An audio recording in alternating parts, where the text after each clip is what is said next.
Hello YouTube, this is Vacuum Man 8 today, and today we're just going to see how this classic vintage Dyson did for the week.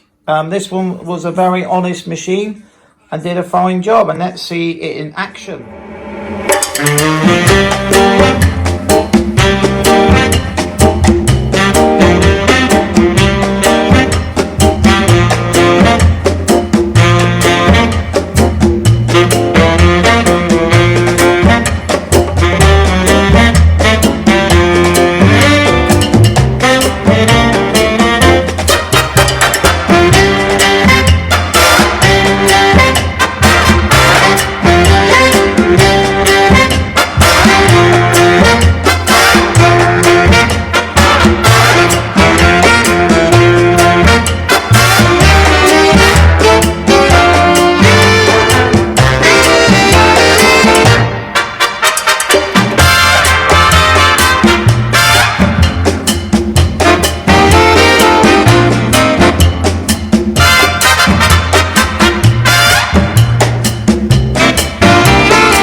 So, how well did this classic Dyson do? Well, it did a very good job indeed in general.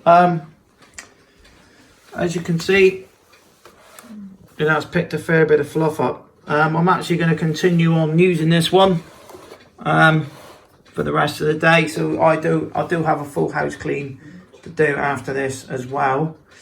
But overall, it was a good machine. Things I did like about it was the fact was you can see the actual dust spinning around. It did a fairly good job on carpets, but I wouldn't say it deep cleaned. I don't think it was as good as a Hoover Junior, to be honest with you. And this is even though there was a big thing back when the original Dyson prototype come out, I think back in the 80s, and they did a test against a Hoover Junior and this, but I don't think it really picks up as well as a Hoover Junior would have at the time. But it is nice to see the dust and the dirt is picked out of the carpets. On the hard floors, you know, it was spinning around. Over the thresholds, I lifted over the top of the thresholds as well, like I do with the Hoover Juniors and the Seniors, because I didn't want them scratching the top bit. So it is generally built for carpets. Wasn't very good at all on hard floors. Anything larger than, say, well, say not even a Cheerio. If you put Cheerios on the floor, on a hard floor, it would not pick that up. It's got an adjustable head, but there's no way of it to accept big amounts of debris. So it is good for fine dirt in general. It does as well if you've got a very thick carpet. or rugs, it would probably struggle getting over the top of it because of the way the design on it. So it was generally built for a fully carpeted house, but it was nice to use. It was very convenient. It wasn't as convenient as a cordless, but I think it was slightly better than my Dyson Ball Animal 2. Now, why is it better than the Dyson Ball Animal 2? Mainly the way the hose comes out. The Dyson Ball Animal 2, as you know, you want to pull this one out. If you want to get in and clean the furniture, you lift it out like that, and it's ready to be used. You just put the crevice tool, whatever, on the end, and it's there. And then you just stick it back in the handle like that, and it's back in ready. And quite often you see them for sale, like with the actual thing on the end. I've always wondered what this ball bit's for. And what I've learnt from it, I don't know, because I've not really looked into it that much, but if you actually hold it,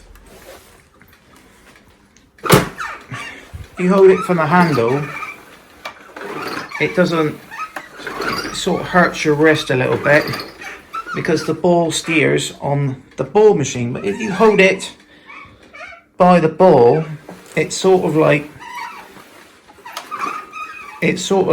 swings around a lot better. Do you know what I mean? It's just, so I think that's maybe one reason why they put the ball on the end. And if you think about it, they just took the ball from there and stuck it at the bottom and made it steer. So I think that's what the ball on the top of the handle was for, and that's what I was using it for. So it was quite nice to steer around the room. We have actually, believe it or not, picked up some upgrades in mine as well. So I'll just get these out and what I picked up from my local store. Our local Traeger Mills, and they had a bit of a sale on. So they had one of these here, which is a Qualitex filter for $3.99, half price, which makes it £2. Now, these are, I don't know if you can see inside them, but they are actually the genuine Dyson filters. So we got two of them.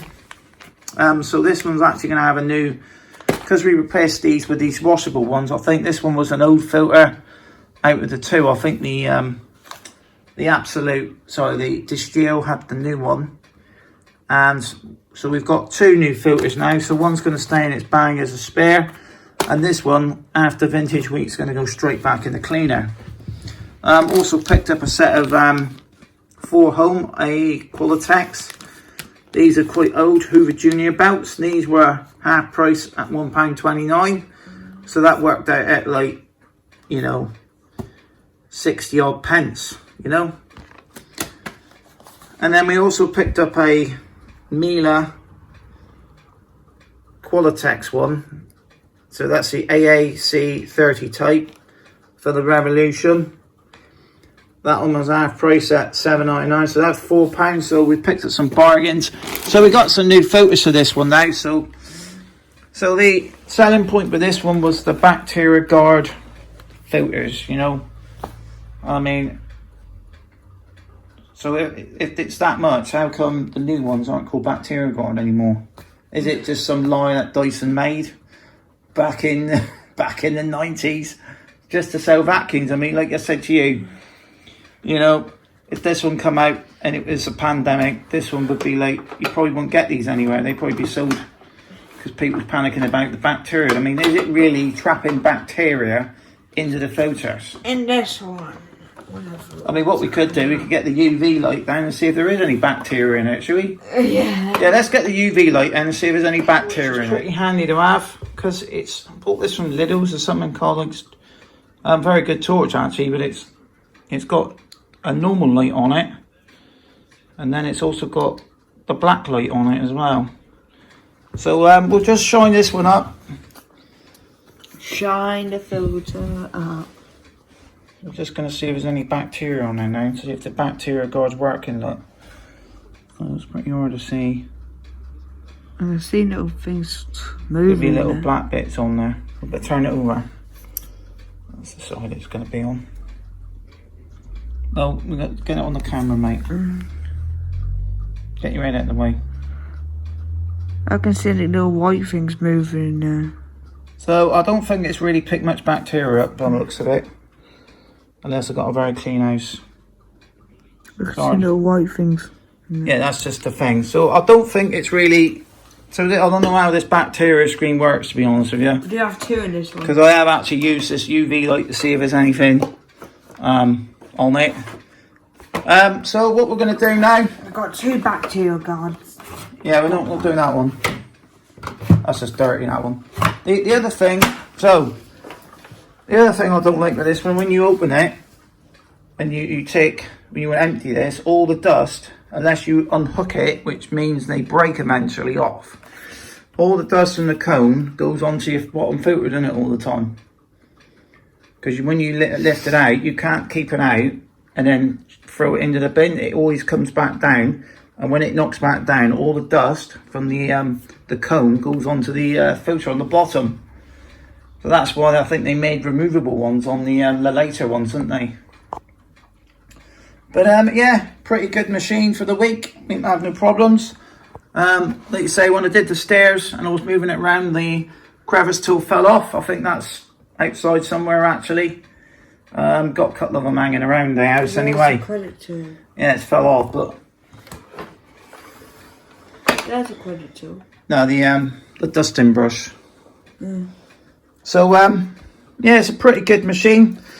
And just to finish the video watching, please subscribe. Vacuum Mad 8. What'd you say? Bye. Yeah, Cole's not 100% the days. Feeling a bit under the weather, but it'll be alright in a couple of days, 2-3 days time again. So yeah, so bye for now, and see you again on the next installment of Vacuum Mad 8.